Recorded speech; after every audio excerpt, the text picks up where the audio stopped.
Hey, Bastich B for 64K, and welcome to another episode of The Unconverted. And today we're going to have a look at another two games that never originally got converted to the Commodore 64.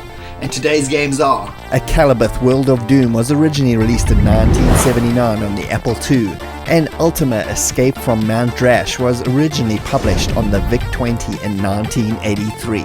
And now let's start looking at these two games, plus a brief look at the original versions. Akalabeth World of Doom was originally released on the Apple II and DOS between 1979 and 1980. It was Ultima and Origin founder Richard Garriott's first published game, a straightforward dungeon basher, where you get a quest from Lord British to enter a dungeon and slay a beast. Each boss creature killed leads to the next harder quest in the randomly generated first-person dungeons with turn-based combat for action. Obviously, due to the fantasy setting and the fact that Garriott's alter ego, Lord British, is also the king and quest giver, this is still often referred to as Ultima Zero, or the first installment, or the origins of the series. It's primitive and basic in every sense, but still a fascinating piece of gaming to at least try, as this, Temple of Apshai, amongst many others, were definitely the start of everything for the CRPG genre. In 2016, Akalabeth finally saw release on the Commodore 64, an unofficial conversion by Andrea Shincaglia. It's pretty much a straight port of the Apple II version, although in the dungeons it moves way faster, and the Apple II title splash screens are now replaced with C64-centric ones. The game plays out and looks essentially the same though. You make your character by dice rolls, Dungeons and Dragons style, buy weapons and food before heading out into the open world overhead map,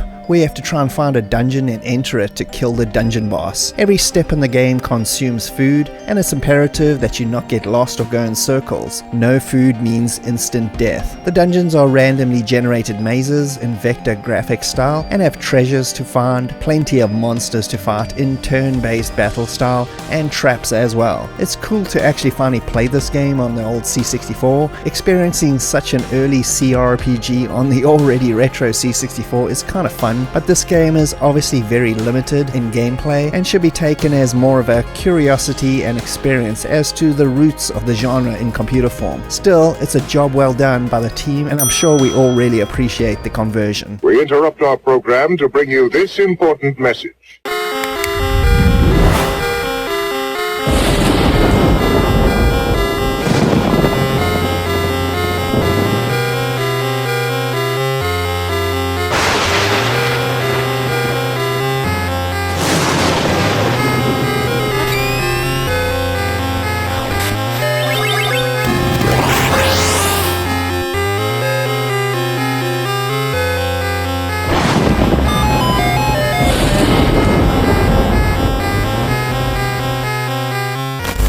Ultima Escape from Mount Drash was originally published exclusively for the Commodore VIC-20 in 1983 by Sierra Online. The game was programmed and designed by Keith Zabalui, who had previously worked with Garriott on Akalabeth and would also work on Ultima 2. The game was a first-person randomly generated dungeon crawler where you had to escape from Mount Drash, a reference to a dungeon from the original Ultima release. It's a very rare game, and it all comes down to the original VIC-20 version requiring a RAM expansion to even play it. The system was already at the end of its life cycle, and Sierra reportedly only made about 3,000 copies of the game, making it easily the rarest official Ultima entry in the entire series. In January of 2025, we got a port to the C64 of Ultima Escape from Mount Drash, some 42 or so years later, converted by Alexei Eben from the VIC-20 original. This is another straight up port. Besides the aspect ratio, it's the VIC-20 version.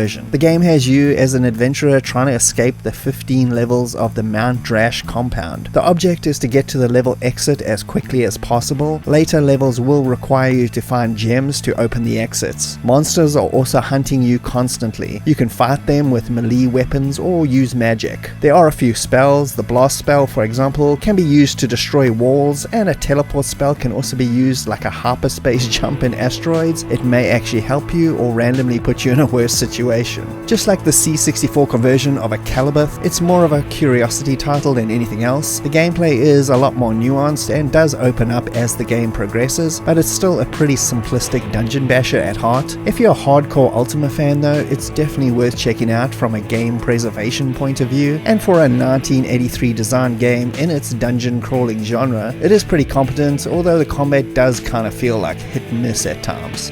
And that's it for another whole bunch of great games finally converted to the Commodore 64. Thanks for joining me, Bastich B at 64K. I hope you had a good time. And if you can please like and subscribe, they'll be greatly appreciated. And I'll see you next time. Cheers.